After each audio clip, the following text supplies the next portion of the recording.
Hello, everybody. My name is Cindy Holmes. I do look different. So for those of you wondering why am I looking different, I had lens transplants a month ago, one eye, one in the other, which has been life-changing for me. And I can see your auras perfectly now. I've had lens changes. So Cindy Holmes with her new eyes, the director of the School of Intuition and Healing. A warm welcome to everybody tonight. Hello from Rustenburg. Oh, I love Rustenburg. So a warm welcome to all of you. We have Debbie, who has been with the school and guided many students through animal healing and animal communication. I'm excited for the harmonic language of healing animals, the heart language, and how we receive information from animals, how we communicate back to them. And really, I'm going to shut up now because Debbie knows a whole lot more than I do about this harmonic and this heart energy between our animals. So a warm welcome to everyone. Debbie, are we going to take questions as we go? Do you want people to wait to the end? How do you want to rock tonight? I'm happy with either way. Let's do questions while we are busy. If they come up, and at the end, there will always be time for some more questions if anybody has. Absolutely. So just raise your hand if you want, and we can unmute you, or you can type your question and I will pick it up and read it to Debbie in the chat. So welcome, Debbie. By the way, everyone, I'm in the northern hemisphere at 4 degrees and Debbie's in the southern hemisphere at 34 degrees. Hello, everyone. Hi. A lot of very familiar faces that I see here. Wonderful to see new faces. Yeah. And this evening, I'm here speaking about, as most of you know, my biggest passion in life, and that is animals. So, when I see familiar faces appear, I always go like, oh my glory, they've heard this all. And they're going to hear some more of the same thing again. But people assure me that they don't mind hearing the same thing over and over again. So there we go. So this evening, maybe we will hear the same thing. Maybe not. Maybe I'll think of new stories, but along the way, we will see how things go. And if you have any questions, please feel free to stop me so that we can discuss whatever it is. It's a nice size group, so really nice to be able to chat with people one-on-one. And Gillian, lovely to have your second guest around. I love it. And a third. And a bird. Wonderful. I love it when in my classes the animals decide to join us. So, there you are. Good. So for anybody that wants their animals to join, please call them in to come and join us. And more, I'm finding that animals are just so open to being in a situation where they can listen, where they can sit in a class like this and they can actually listen, where they choose to be in a meditation and just listen. So as much as there's stuff happening with us and we are raising our own frequency and our own vibration, I find that animals are doing the same thing. And it makes my heart really happy to think that these beings are prepared to put in the work like we're putting in the work to reach a stage where we can say that our vibrations are really, really high. So when I speak vibration, I'm very much speaking about an awareness that we've come into this world with. We hold a certain vibration. Some people will hold a low vibration because of the circumstances that they've been born into. And I'm not speaking about socioeconomic circumstances. I'm speaking about their karmic circumstances. And other people will have far higher vibration as they have been born into different circumstances and their souls have developed in different ways. And this is when we start looking at the word harmonics. So I love the word because it speaks about harmony. And it's the thing in life that I have said for as long as I've been an adult. When people say to me, what do you want in life? I say, I want peace. I want peace. And then one day I realized that I'm going to stop saying I want peace. Because it keeps on putting it out there as if it's not going to be for me. I've got to actually go, I have peace. This is what I've got in my life, and I love every single moment of it. So it is really, really important for me to have that harmony in my life. So when we speak about, when I was looking at the title for this talk, and talking to animals, I've been doing it for 25 years, and it's become, I'll never say mundane, because it certainly will never ever be mundane, but the term itself has become a little flat, in my view. So when I saw this lovely word that came into my mind about the harmonics, I thought, what about harmonics? What is it that we actually look for and that we look to achieve with animals when we are in an animal communication situation? So this brings me to that absolute space where I know that I need to resonate with an animal on a certain level. And that is what tonight goes about. If I get nothing else across to any of you other than, in order to animal communicate, we need to come from our hearts and we need to be still. That for me is the most important part of animal communication. This quietness that you have within your mind and the stillness that you have within your heart, so that you can hear them clearly. Our animals are not walking around with all our drama.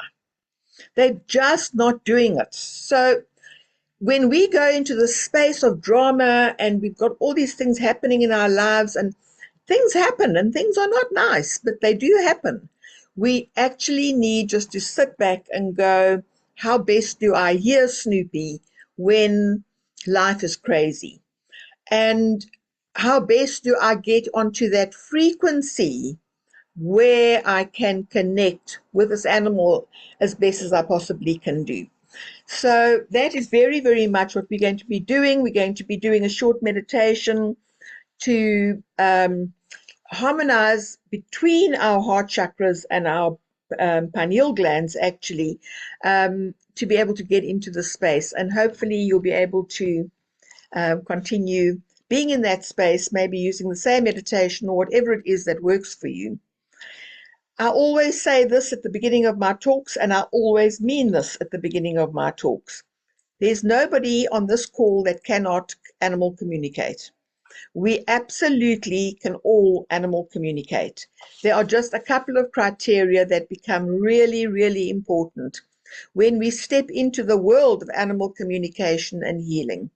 Because whether I'm speaking about communication or whether I'm speaking about healing, we're speaking about the same thing.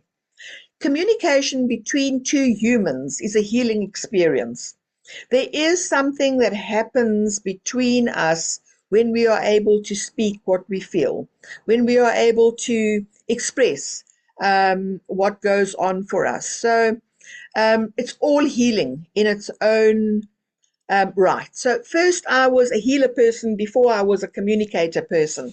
And now I can't imagine being both people, because how do you speak to somebody without helping them? And how do you help somebody without speaking to them are my questions. And this is where we look at the absolute importance of being on the same level. So in training and resonating with other human beings. So when I speak about the process of resonance and entrainment, what I'm speaking about is resonating to the level of the animal you are speaking to, or resonating to the level of the animal that we are speaking to, because so many of them are so much wiser and hold such a high energy compared to us human beings. So you resonating, and then you are meeting them in that place where you are able to feel from your heart. Nobody can ever be an animal communicator from their heads. It will never work, because it's not the way that animals communicate. They are purely, purely heart-centered. So, years ago, I was looking at writing, I'm talking about 20 plus years ago, writing a short course for animal communication. And because of the nurse in me, and I always need to have definitions and I need to understand what lies behind things, I looked at the definition of communication. And what came up was a mechanism of communication between two human beings. That was the Oxford Dictionary's definition. And I went, not for me, not going to happen, because I know that communication goes so much further. So I like to use Alice Bailey's definition of communication, which is the mechanism of communication between all forms of life on our planet and beyond. Okay, so the mechanism of communication between all forms of life on our planet and beyond. In other words, that's how we speak to passed over animals. That's how we have that connection. We don't have to all be on this planet, on this little wheel going around and around and around to be able to pick up this information. We can very, very comfortably connect with those that have passed. So I'm happy with that definition. But we also have to have a look, and we have to say, so how do animals communicate with us, and how do we communicate with them? So this is just background as to how we actually go into the space in order to do it. Now, I know there are quite a few of you on this call that have done the animal communication course. There's Mandy, that's a facilitator. There are people that are at the moment in course or on course with me. Some people finishing the course, so this might not be new to them. But as I said earlier on, hearing something twice will never, ever harm us. So what we do have to understand is that animals are fully intuitive. You cannot be standing on the street corner and look at a dog and think, oh my glory, but that's an unattractive dog. Because the dog will know you are saying exactly that. They are fully, fully intuitive. So when you think, oh, Rory, you weren't blessed with the best body, were you? That is unfortunately exactly what the animal will hear. And I once had a cat that was quite full-bodied. When I say quite full-bodied, I mean quite full-bodied. And he hated people to refer to his voluptuous form. And yeah, I'm not a person that swears generally, but I warned the students and I said, please don't remark on his weight. He really doesn't like it. And this person walked into the house to do this course and she said, oh, what a fat cat. And Soxy looked at her straight in her face and he said, and your ass is fat. And it was very, very clear for me to hear and for the other two animal communicators in the room to hear. And we repeated it. It came out of our mouths without thinking. So be very careful what you say to animals because they know exactly what you are saying. I always ask people to please just be sensitive around animals, not to speak things that are in any way going to harm them. So, we don't do this conversation in front of each other. So why are we going to be doing it in front of animals? It's just not okay. And we don't actually have to do that. There's no excuse for that. But then also, another factor that creates a lot of difference as far as the harmonics is concerned is the way that animals perceive the senses. So their sensory awareness, their emotions, they definitely do perceive energies differently to what we do. So from a pure anatomical position, if we look at dogs, for instance, and cats and humans regarding their ability to hear, and we're speaking in hertz now, you've got dogs that are hearing at 40 to 60 hertz a minute, okay? We've got cats that are hearing from 30 to 65, and then we come later on, 55 to 35 to 83. We sit with that. So our ability to hear what they hear is so muted compared to what they hear. And sorry, I said 83. It's not. It's 53. We are muted as far as our sound is concerned. So what they have heard 5 minutes ago, we are still starting to understand, just even starting to perceive. Then we, of course, have the vision. Our vision, as we know, animals have far, far better vision than what we do. They are able to see things that we would love to see, but that they already have seen. So from a sense perspective, we're not even speaking about smell here. We're not even mentioning anything about taste. from a sense perspective, they are so refined compared to what we are. So when we think that Bruno just damn well has to eat that food day in and day out, guys, please, we have to understand that they don't want to do that. They have got taste, they have got smell, they have got the refined senses of the best chef in the world. And we just really have to be aware of the fact that they have special needs, and we need to help them with their special needs. And just yesterday or day before yesterday, I was with a friend that had surgery, and she was saying, no, we're not allowed to throw the ball in the house. And I said, oh my glory, do you understand that animals have got short lives? We must do whatever they want us to do. So that is my belief, in life. And of course, animals now I'm a complete pushover because I'm going to do whatever they want me to do.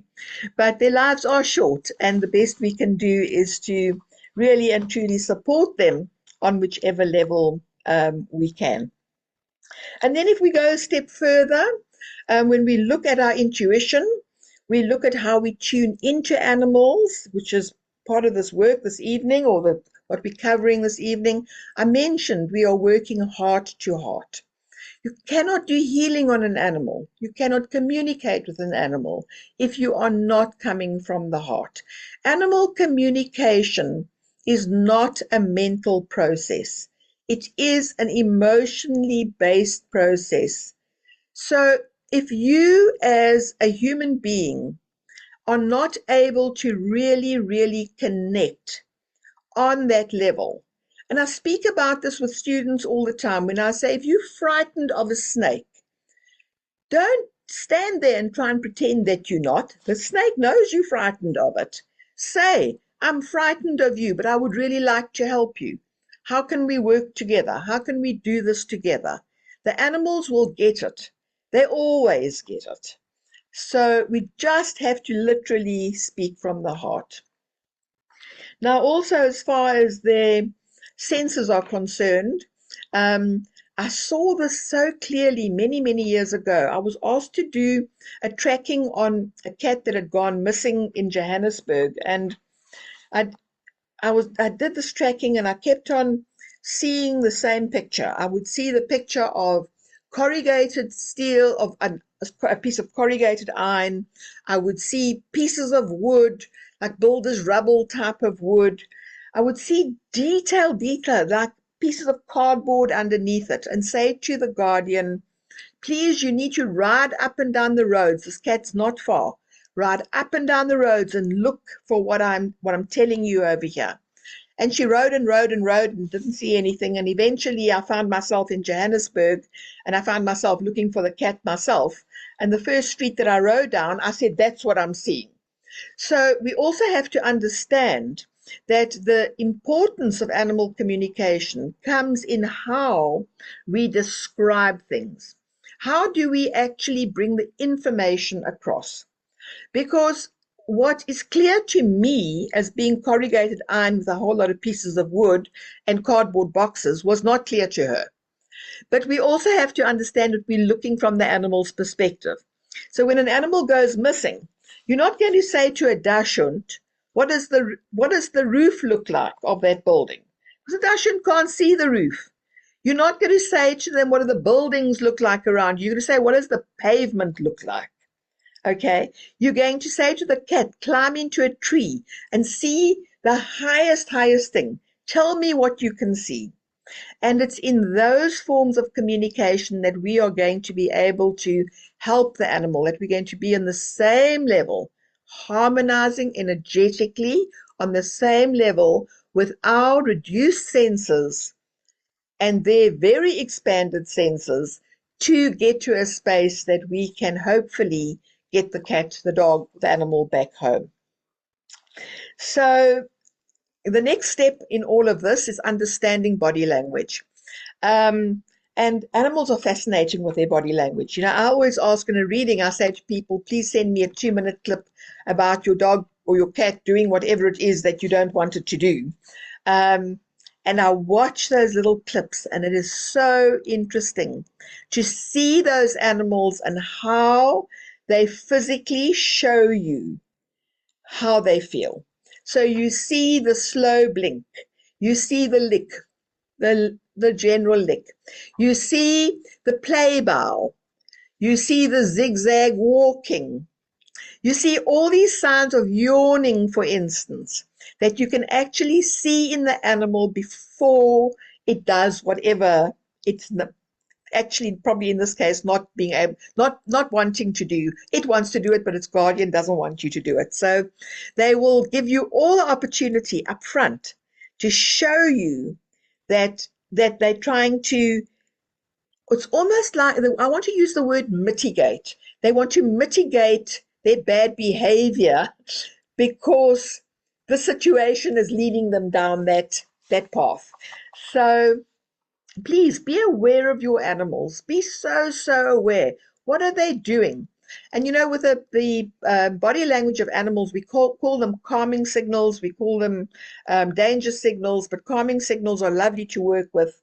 And when you're looking at this animal and it does the slow blink, do the slow blink with it. Here we are speaking again about harmonics. Slow blink with the animal, big yawn with the animal, slow lick with the animal. And I must admit, it does look a bit weird with this human being doing what the animal's doing, but too bad, because the animal understands that I'm doing what it is doing because I'm bringing calm to the situation. They're trying to create calm, and I'm bringing calm.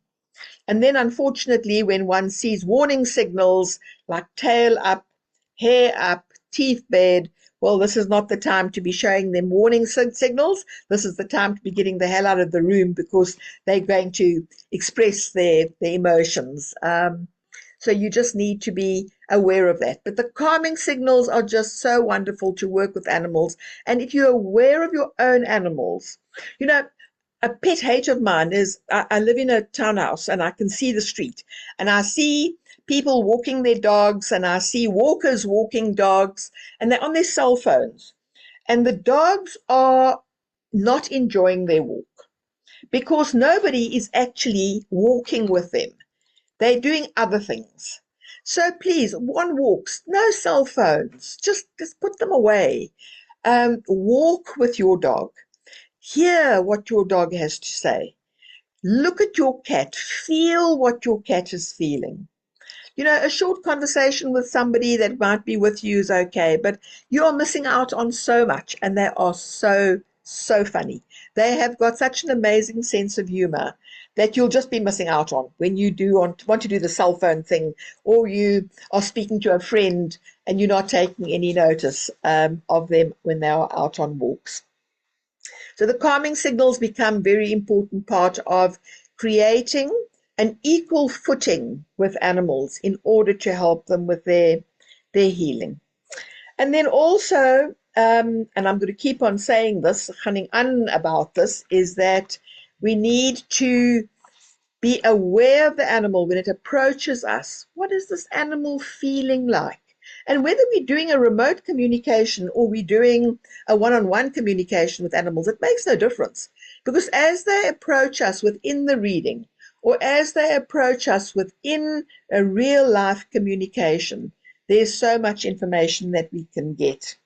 Just be quiet, be mindful. So I have a friend and I frequently go and walk with her, and she has a dog who her dog's 13 years old and she has a lot of health issues.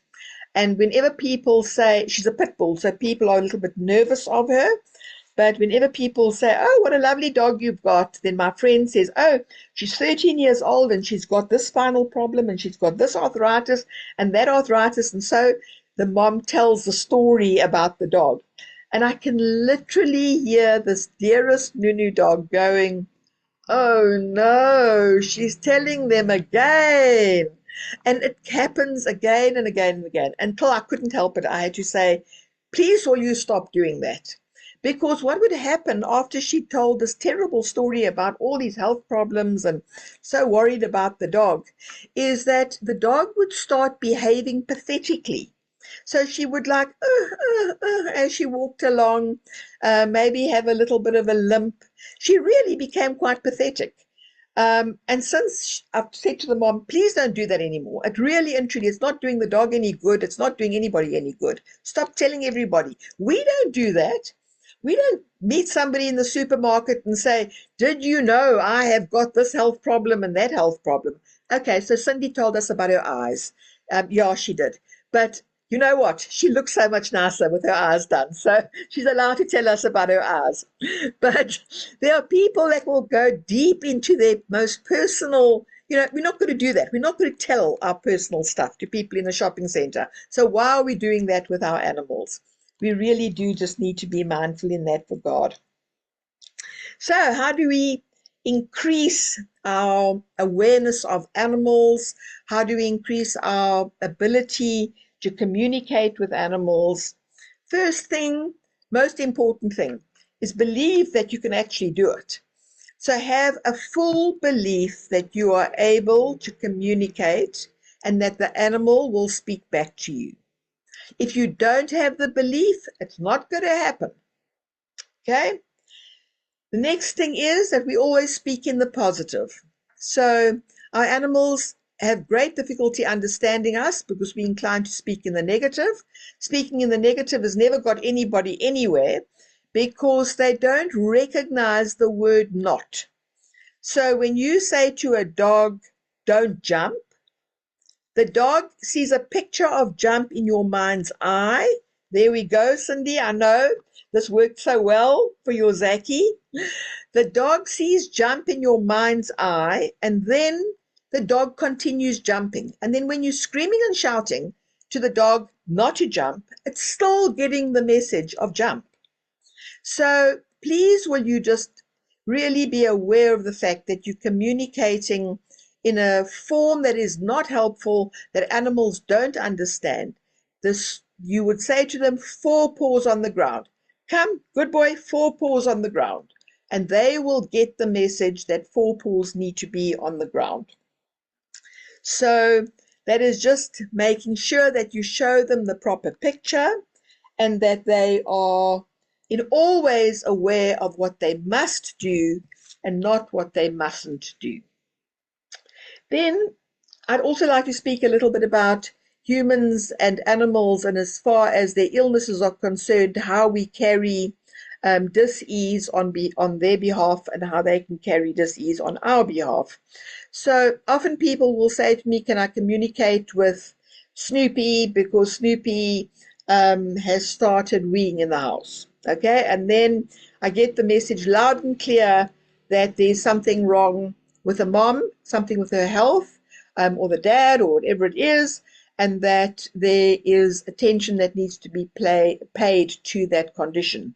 So it's as if their own bodies will demonstrate what's going on in the human body. For me, it was a shocking revelation in many ways. I had a lady that contacted me. I'd worked with her animals for years. She contacted me and she said to me, please, would I check in with her dog who had started walking in circles, and he was walking skew and in circles. And there is a condition of the ears that this happens, but I'd gone into this dog's ears. I'd got a feeling there was nothing wrong with the ears, but the dog was walking skew. Eventually, I said, speak to your vet because I think you need an MRI scan over here to see what's going on in this dog's body. So they get the MRI scan at honest to put, great cost, 5,000 Rand, and they pick up absolutely nothing at all in this dog's head. So besides the fact that I now feel too awful for words because somebody spent all this money on a normal MRI scan, in the meantime, I've got a student that I was mentoring, and I said to the student, so here's the photograph. I said, what do you think is wrong with this dog? It's walking skew. So she said, I feel something in the right side of its head. Now, that is exactly what I had felt, and that's why I had said that I think that we need an MRI scan. So it's not for us to diagnose. We are not medical professionals as far as the veterinary things are concerned. So we say what we feel in their bodies. We don't give that feeling a diagnosis. So I'd said to the mom, I feel something in the right side of the head. We need to get it checked out.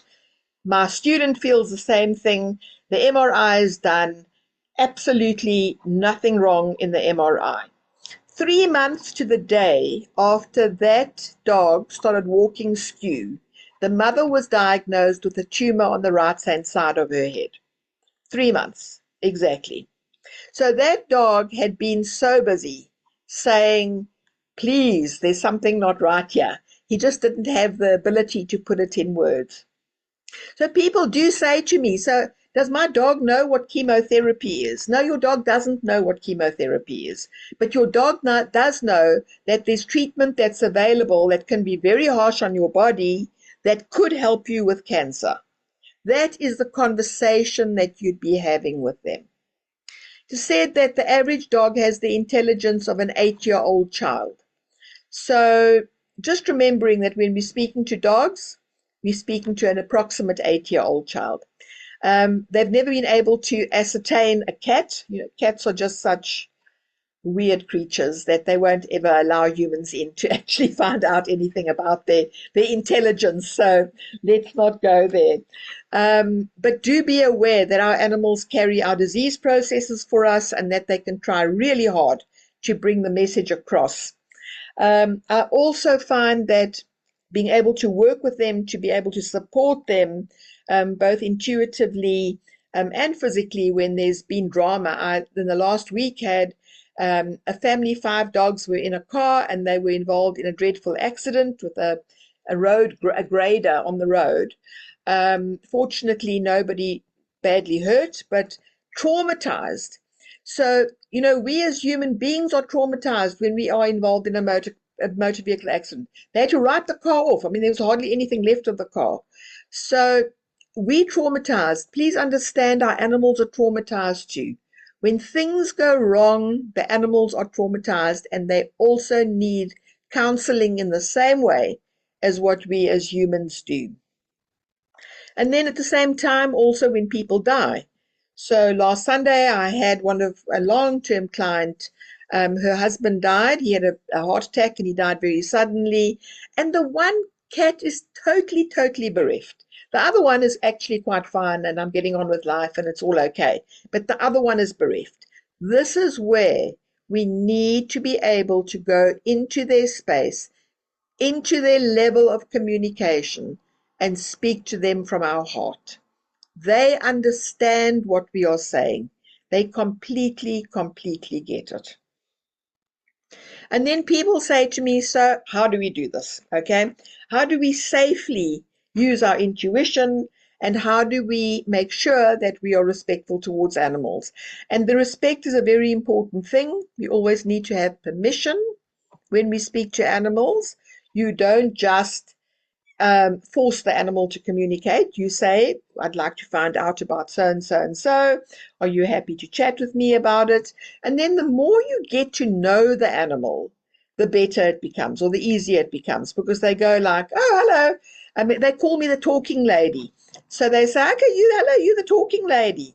And yes, I am the talking lady. So they're used to me by now, and we have good communication. But when a strange animal communicates with them, they're going to know that there's a different person speaking to them. It's not like we've just got one universal voice. We all come with our own special flavor of animal communication. So making sure that we have their permission, and once we have their permission, that we engage in a respectful way. That means we don't start the conversation by saying, so why are you peeing on the mat? Okay, because it's not going to happen when we have human communication. We're not going to do it that way. We're first going to say, so tell me about your favorite food, tell me about your people, what's happening in your house. We're first going to have a nice general conversation, and then we are going to go deeper, and we're going to say, okay, so what is going on over here? Your mom's worried about you. What is going on? So on the mom and the dad thing, there are people that say that it is not the correct thing to call ourselves the mom and the dad. I find that animals actually do refer to us as mom and dad, and sometimes they don't, but most times they actually refer to us as mom and dad. So we can have them, speaking about, hey, bro, which always makes me laugh because I don't use language like that. So I know that I'm fully in the zone when animals speak to me in a slangy type of language. So while I'm having a little breath over here, are there any questions? Anything not clear? It was very clear and still very interesting too. I'm still learning. I'm very pleased, Yvonne. It's lovely seeing you on the call. Lovely, lovely. Rightio. So if we go one step further, we need to understand that there has to be respect between the animal and the animal communicator. And when I speak about there has to be respect, I really and truly mean that we do not control animals. So people will come to me and they'll say to me, please tell Snoopy that he is not to pee in that part of the garden, and then also tell him that he's not allowed to bury his bones in that part of the garden. You know what? Snoopy doesn't have to listen to everything that you are saying.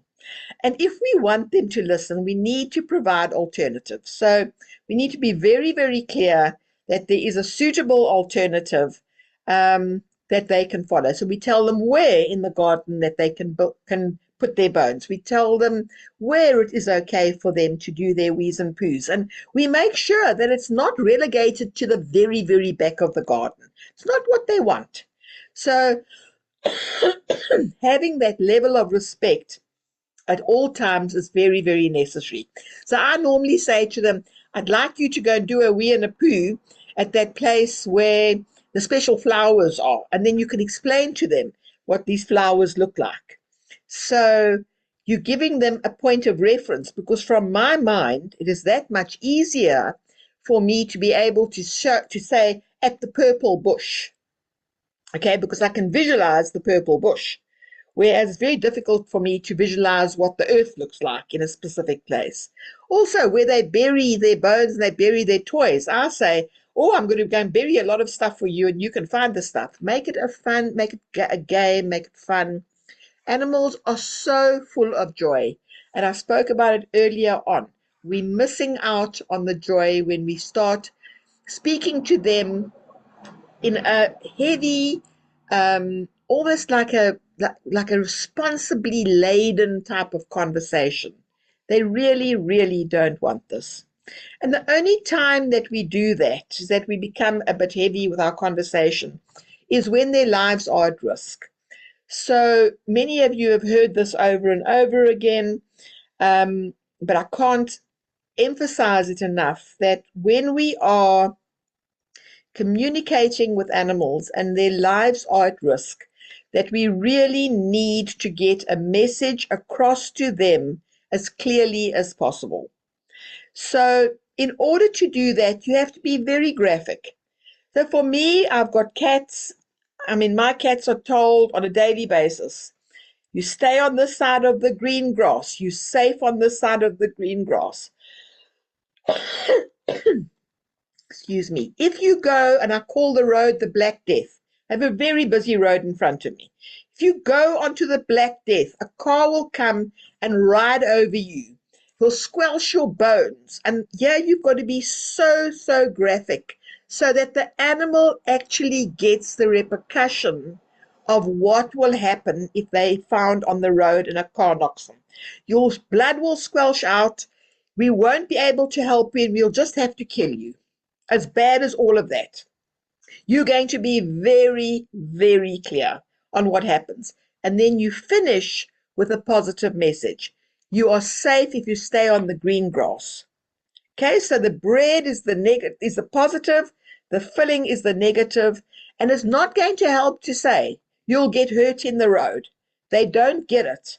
You've got to be very, very graphic. What does hurt look like? Okay, exactly what does it look like? And then they will be able to understand what you are saying. So remember that we don't ever tell them to do things. We're not in control. We ask them to do things. We tell them what the spin-off is for good behavior, you know, whether it be treats, whether it be a special walk somewhere, a special favor. There'll always be a treat that's attached to it, just like we do with children. I think the communication is exactly the same. And then obviously being very important that we've got to stick to our words. And also, I mean, really from me, and I've spoken to my students about this quite a lot, is that you've got to be aware of the fact that at times, and I'm sorry to say this, I'm pleased my cat is not in the room, but cats can tell lies. And be very aware of the fact that cats can tell lies. They will say things to manipulate a situation with the straightest look on their faces, and you'd think this cat would never, such a sweet, angelic looking little being, will never ever tell a lie. Well, believe me, they will, and they do. Okay, I had a cat, I was doing a reading, the mom said to me she doesn't understand why the cat is scratching the furniture and he's peeing in the house. So I connect with this cat and I say, what's going on? You know, what's the story? I'm worried about you. And the cat says, my dad hits me with a big stick. So I go like, hey?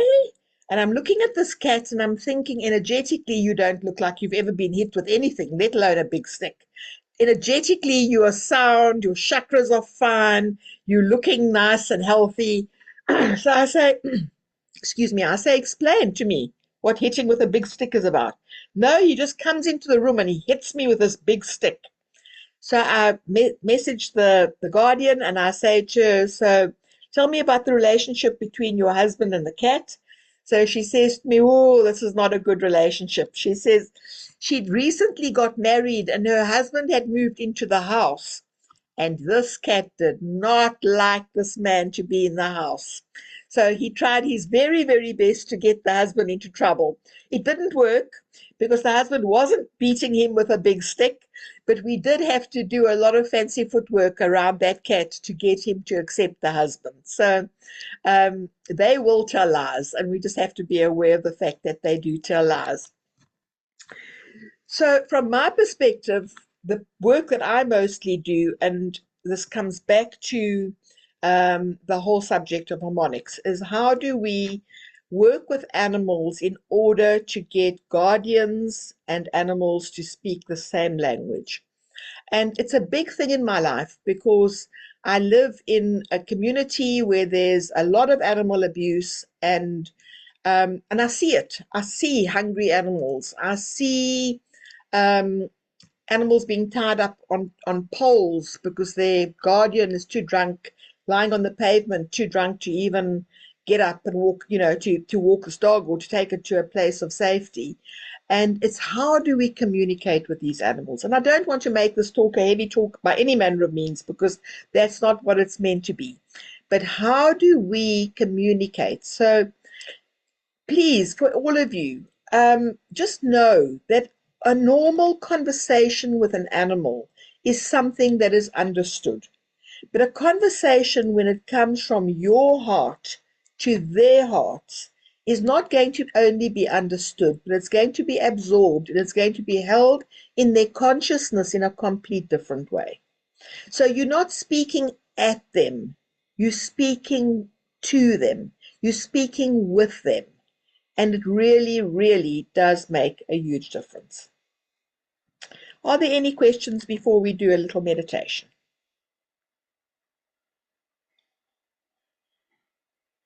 Nothing. Tanisha, you don't have a question? This is not possible. Okay, there we go. Hane? I would like to ask if you are, it was very insightful about telling the cat about the street and that the street is not safe. How would you tell a dog how they should behave when they encounter a snake? Yeah, that's an interesting thing, because if we're wanting the dog to walk away, so some people actually want the dog to kill the snake. I mean, I know farmers out there that say that's why I've got dogs. I want the snakes to be killed. They kill the livestock and they want them to be killed. From my own perspective, it's the last thing that I want. So what I speak about with animals a lot is it would be the same thing with a cat and birds. I'd speak with a dog and snakes. peace and harmony with all animals at all times.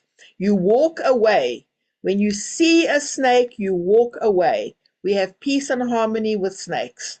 The snake also wants to live, just like you want to live. We walk away. And the emphasis, literally, the picture in my mind is walking away.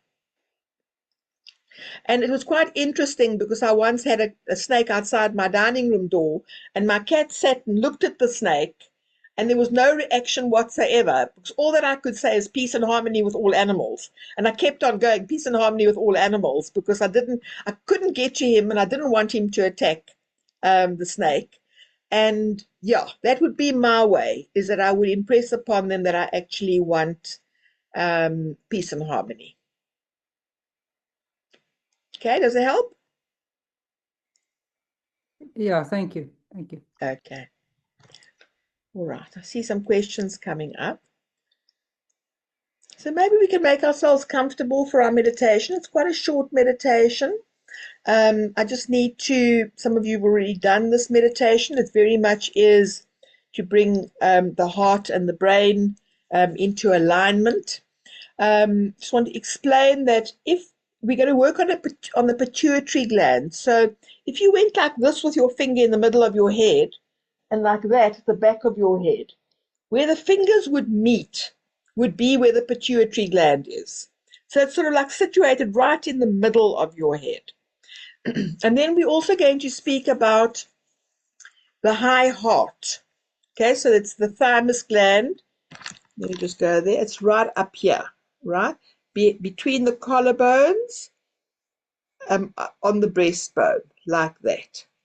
So those are the two areas that we're going to be working on as we create coherence between the heart and the head. So just sitting nice and comfortably.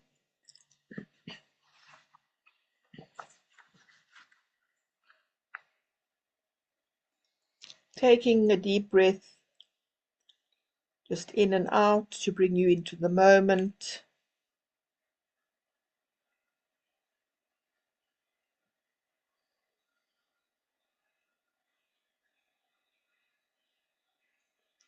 I invite you to go into a sacred space in nature. The space could be a place that is well known to you, or a space that you create in your mind's eye.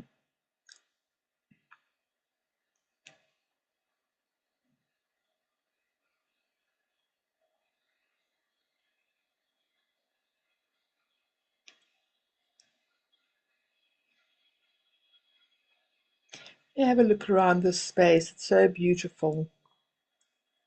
You can make changes as you wish.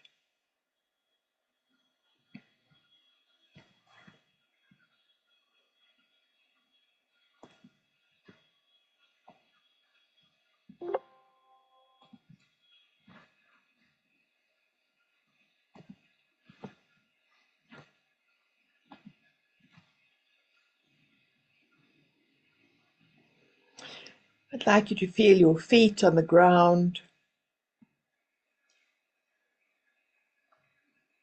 And feel as the skin of your feet becomes part of the earth.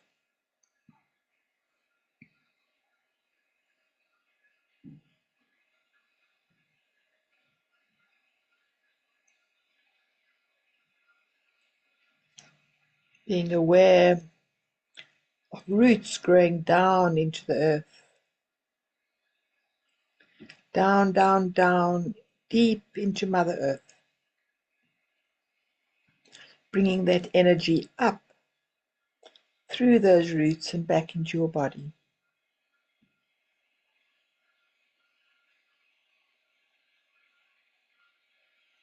And then becoming aware of your crown. And feeling the crown that opens almost like a sliding door. Allowing the sun to filter through deep into the crown chakra, mixing and mingling into Mother Earth.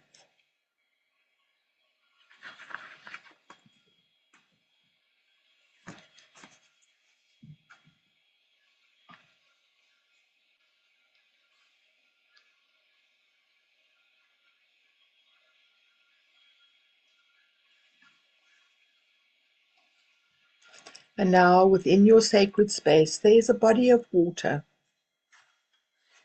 I'd like you to submerge your body into that water and start washing away at anything that does not serve you. In this instance, your ability to communicate with all animals, your ability to open your heart and to have absolute heart-brain coherence whilst you are chatting with them.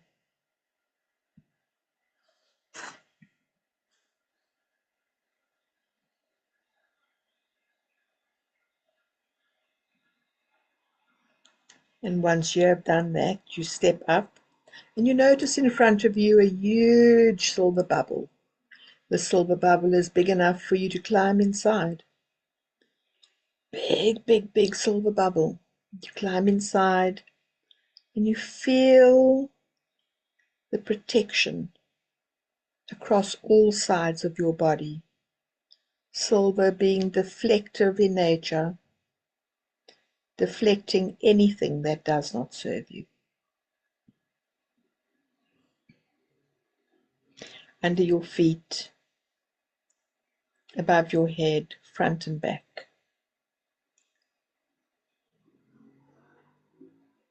And in the state of complete protection, you become aware of your breath. I want you to start breathing into that gland, the pineal gland, within your head. Breathe into it, and with each breath, feel it lighten and brighten like a glowing pearl.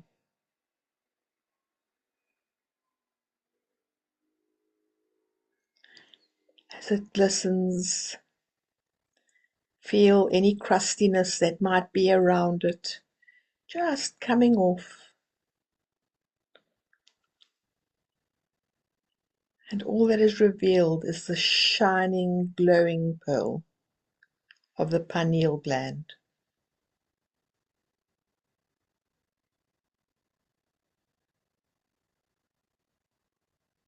Keep that pineal gland glowing bright.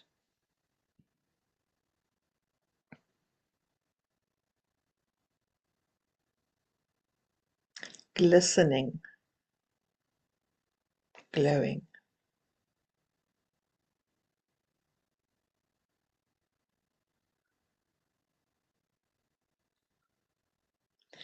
I want you now to move your focus to your high heart. And as you do that, I'd like you to put your hand up onto your high heart, touching your chest, connecting to this most sacred space of the high heart.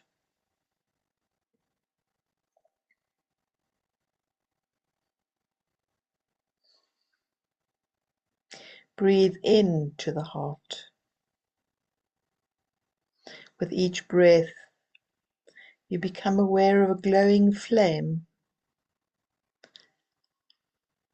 That flame is so bright, it shines and connects to the pearl within the brain. Shining, glistening, connecting these magical points. Visualizing streams of light flowing between them.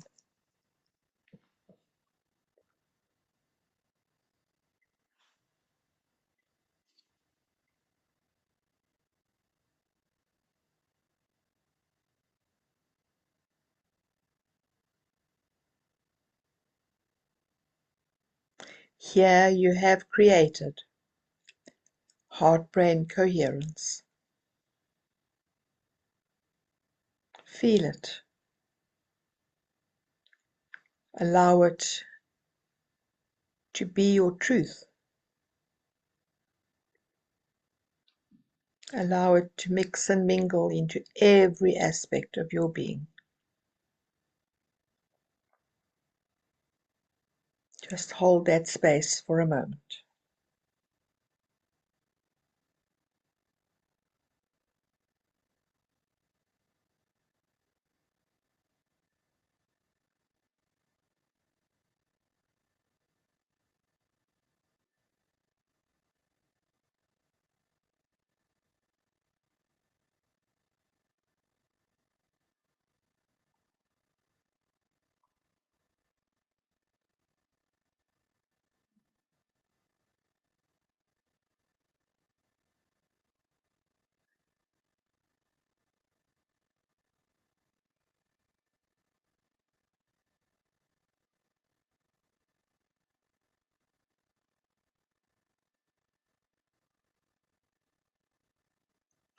And slowly but surely, allowing yourself to come back into the presence,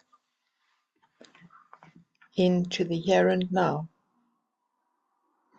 Just holding the energy, this high resonance that you've created between the heart and the brain.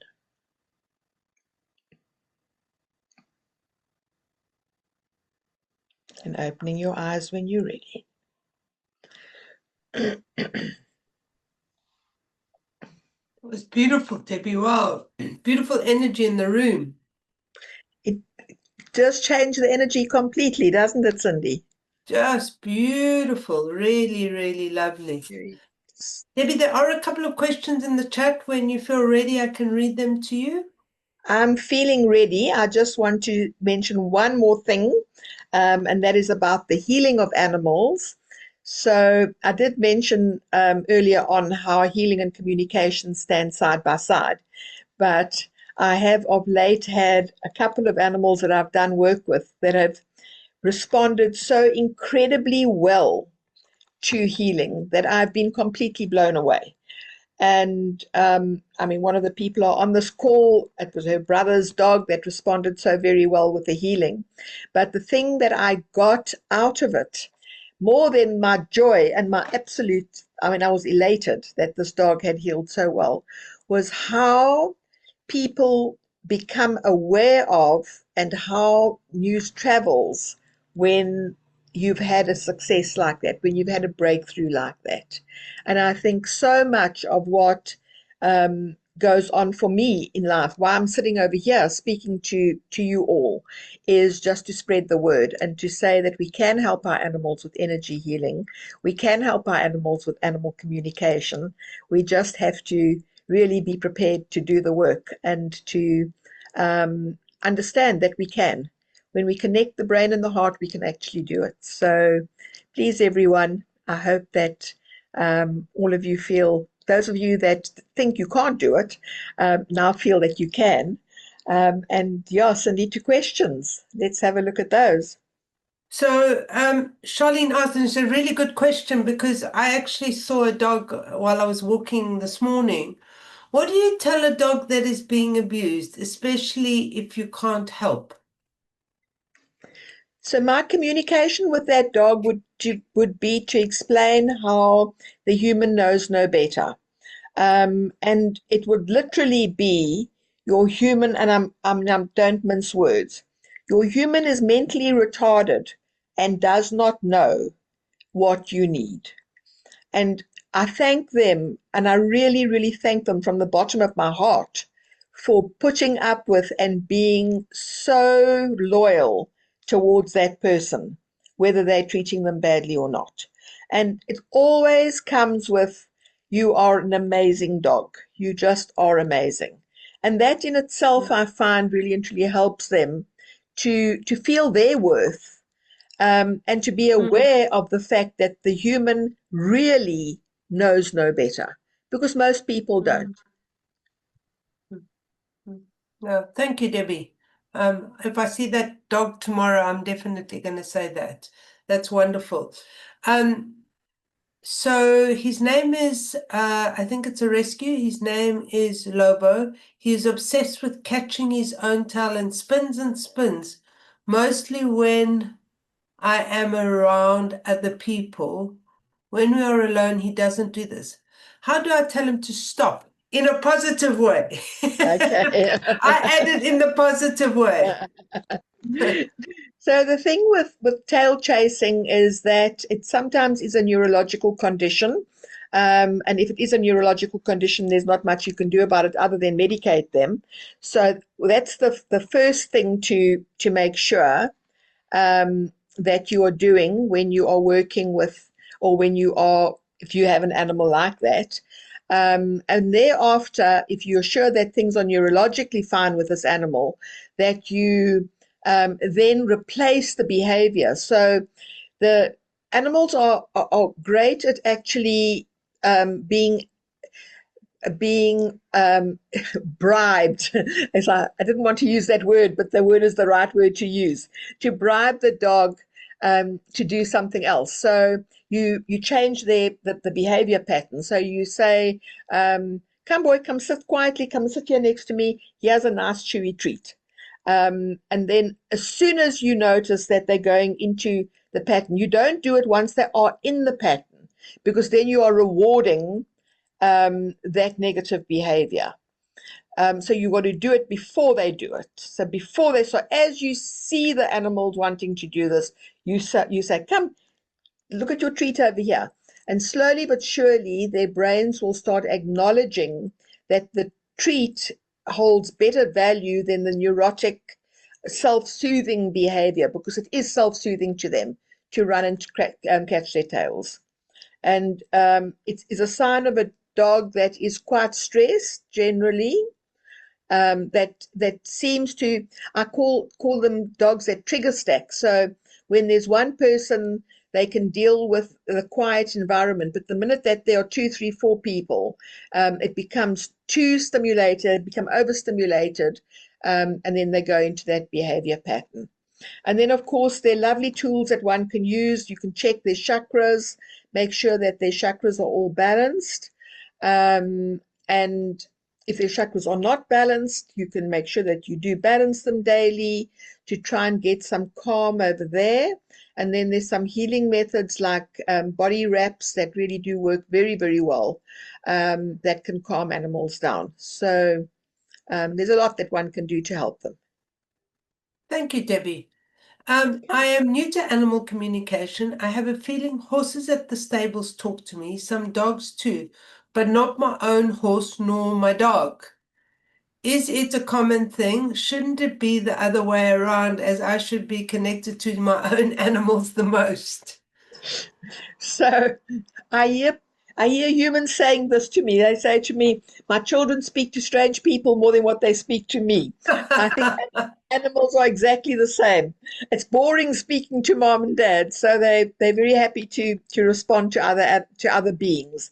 I've found this quite a lot in my own home, where I get a word here and I get a word there. I mean, very, very seldom am I able to sit down and have a full communication with my own cat. So where I have full communication with everybody else's animals almost every single day. So I think it is just very much a behavior thing that comes quite naturally. Oopsie, I've pushed the wrong button. A behavior thing that comes quite naturally to animals that are, or to humans that are able to connect when they are not personally involved. It makes it easier. Yeah, Yeah. I have the same question as Ingrid. Thank you. Yeah, I think that's very clear. Thank you. Any other questions before Debbie? We say thank you to Debbie and all go and tuck in for the night if we're in the southern hemisphere, or have something to eat if we're in the northern hemisphere. Any other questions? How do you help your dog that? Hold on a second. Let me just do, how do you help your dog that is scared of the weather? Okay, so that's also quite a big thing. Remembering what I said earlier on about their senses that are so much more refined. So I find that when animals are fearful of weather, you need to either counter condition and desensitize by having blustering type of weather playing on your cell phone throughout the day. And at odd times, you just have, not loudly, start off softly and then make it louder, louder, louder. It's called counter conditioning and desensitization, which is behaviorist terms. It isn't the way that I would necessarily approach things to start off with. But at the same time, one is also being aware of using things like body wrap, putting music on that is calming to them, making sure that windows and doors are closed, so you're reducing sound. But they are actually even feeling the vibration of the weather. So it is really, really important to try and keep them as calm as possible by putting on body wraps, if they will allow. One can buy a thing called the Thunder Vest, which helps animals a lot as they feel it's almost like a swaddling blanket. Body wraps are the same type of thing. So there are things that you can do that can actually calm them down quite nicely. Gillian, anything that you can add on that? Because this is your domain. Yeah, sort of deep pressure, just to calm the central nervous system, the autonomic nervous system, actually. Yeah, and the Tellington touch with the ears. Fantastic. Works so well. Yeah. Works really, really well. Yeah. Thanks, Gillian. So I'd like to come to Tanisha, if you'd like to unmute yourself and ask Debbie your question, please. Hi. Now I have a question, Debbie, as you know me. Same goes for animals with traveling. I've got a pack of 6, 6 doggies, and when I say certain words, we're gonna drive now, but in Afrikaans, they get so excited. But I have 2 that they get excited because the whole pack gets excited, but they physically, like, they don't like traveling. It's okay, well, I'm gonna run away quickly, and then it's literally like I'm stopping them. Then I have to go and pick them up and sit them in the car, and then sometimes I actually sit with them for a bit, but sometimes I'm in a rush, so I don't always have the time to sit with them and be like, see, it's okay. So when I'm driving and they're all fine, I speak to them and I touch them. But what can I do other than that? So I find giving them something to eat helps a hell of a lot. A licky mat, a snuffle mat, for those animals that I mean, neurologically, there's something that happens with them when they start eating. So the endorphins and everything that are secreted into their bodies make it a pleasurable experience. So you take it from being something that is not enjoyable to something that is enjoyable by giving them something that's nice, letting them have a toy, a favorite toy, so that they can be in the car with that favorite toy. But also just, excuse me, body wraps I find work well for animals that are anxious in a motor car. Even just attaching them with the harnessy goodie or that tie to a seat belt, that in itself makes them feel more secure. So it's getting them to be more secure, and preferably so before you put them into the car. So you make it, come jump into the car, here's the little treat, jump into the car. And I mean, I know when you've got 6 animals, it might be an expensive thing to be giving them all 6 treats every time they get into the car, but it works. So anything that will be long lasting and keep them occupied. And those, most dogs that I work with, when they behave badly, there's one thing, and I say badly between inverted commas, there's one common denominator, and that is that they don't have confidence. You build a dog's confidence and you get a different dog out the other end. It just seems to work every time.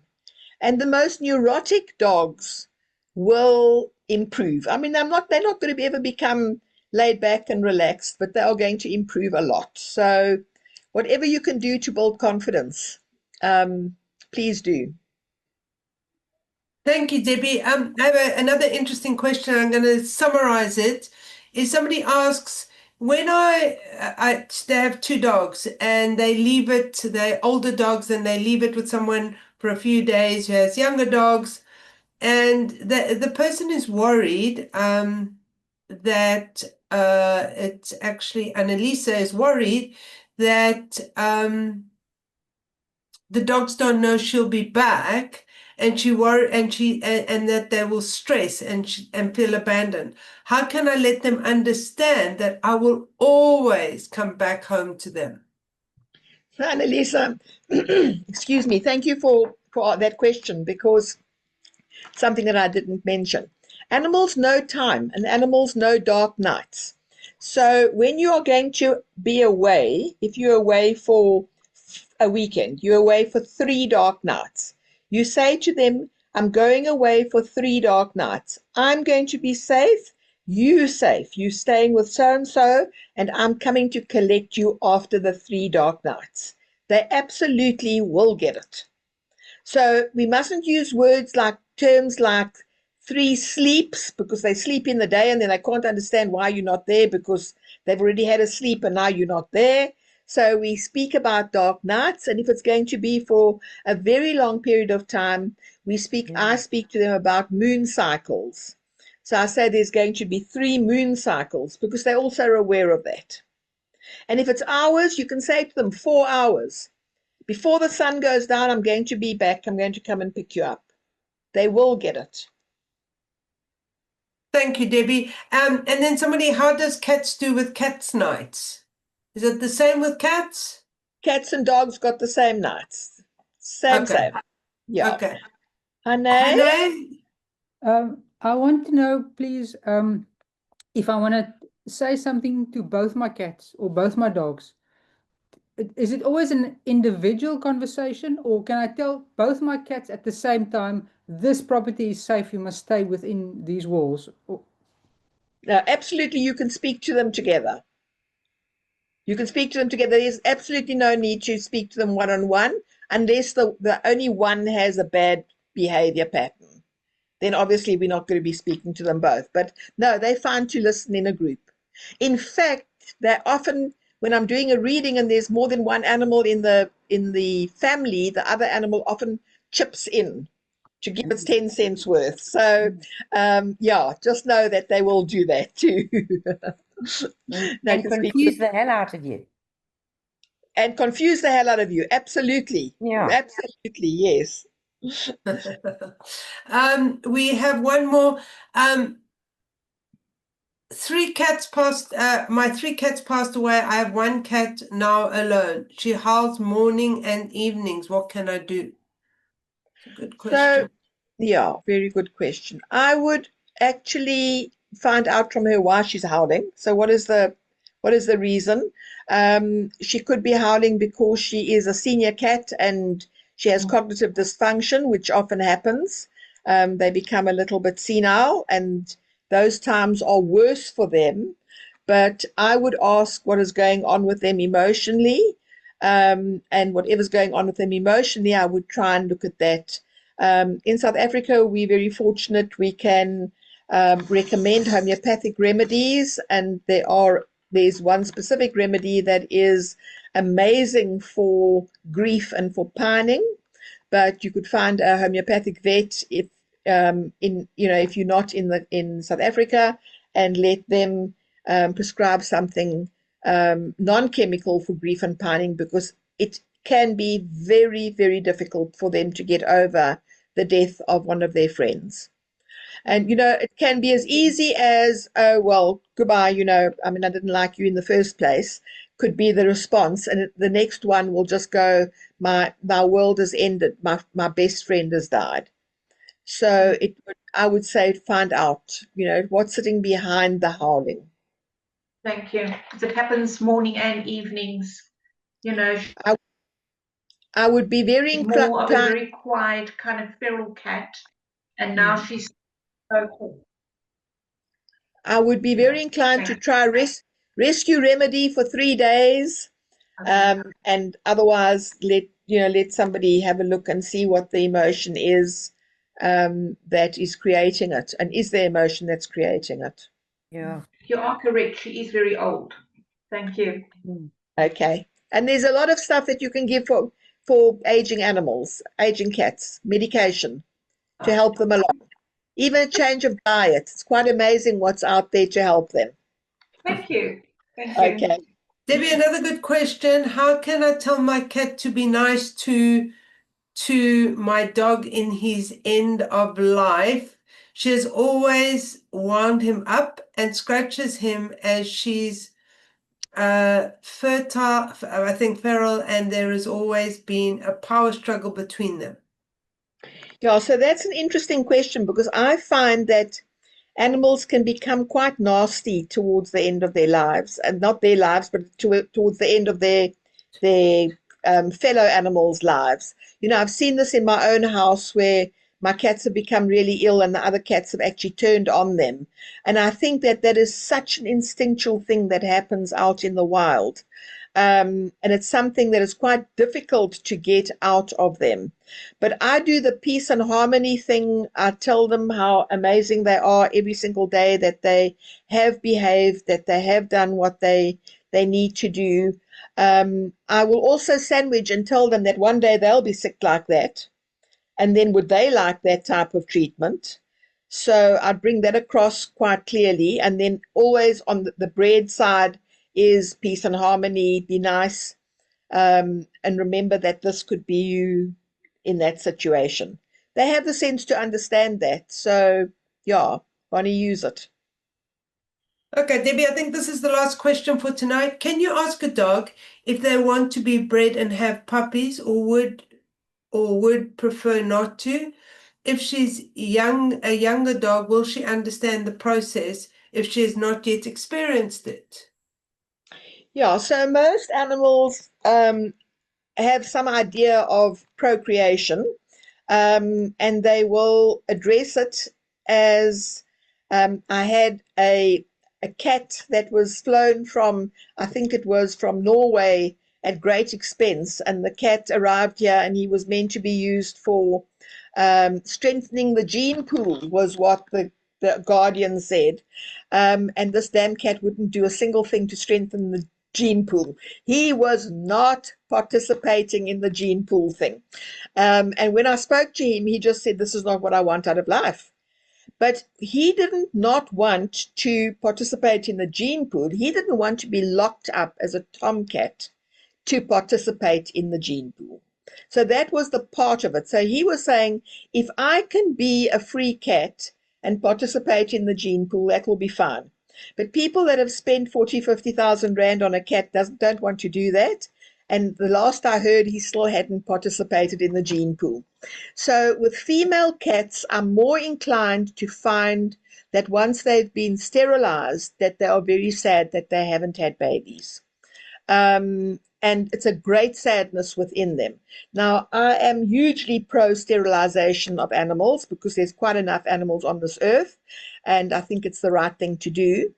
But I've worked with many an animal that has had, many a female, a bitch, that has had, have had pseudo-pregnancies, and they've also become quite depressed after having been sterilized. So that is the other way around. I know that wasn't your question, but I would ask this animal whether that is something that it would like to do. I would say to her, would you like to have puppies? Because it is a huge responsibility. It'll take away a lot from your body for the time of being pregnant. But if you want to have puppies, that is what we can do for you. But again, I'm going to say that there are many animals out there needing homes. So I try not to go that way. Debbie, I'm curious about the answer. How important is collagen for cats and dogs? And is there a product you would recommend? So collagen, just like for us, is very important, especially in large dogs. Please, everyone, we don't walk dogs before they're 11 months of age. People that walk their dogs and allow their dogs to climb stairs, especially large breed dogs, before they are 11 months of age, those dogs develop severe osteoarthritis as they're getting older.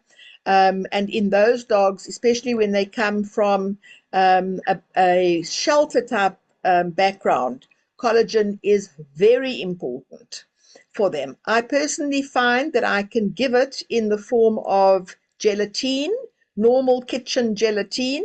It seems to work exceptionally well. Just a little sprinkling over their food does the job, and you don't have to necessarily buy any of these very expensive bovine and all these other collagens that are available. But I would definitely say that a collagen supplement would be a good thing, especially in large breed dogs. So thank you very much. Everybody, thank you so much for attending this evening, asking such good questions. It's the way we learn. So we love all the collagen for cats. Same thing, Debbie? Same thing. Same thing for cats. Yeah. So everybody, thank you very much. We have started taking applications for our animal communication and healing course for next year. Please do reach out to us if you would like to join, because we start getting quite booked up. So reach out. Debbie, as always, it's lovely to share the platform with you, hear your wisdom and knowledge. And even if I have heard all the stories, there are always new stories. So I'm very grateful, and I'm really grateful to everyone on the call tonight for their energy, for their spirit.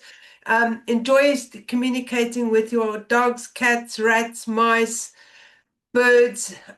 It's a wonderful, wonderful skill. I've learned so much over the years in communicating with my own animals. Lots of love, everyone. If we don't see you before, have a good Christmas, but we have got a tarot masterclass and probably another couple. So, yeah, we will see you all before then. Take care, everyone. Good Bye, night. everyone. Take care. Thanks, Bye. Debbie.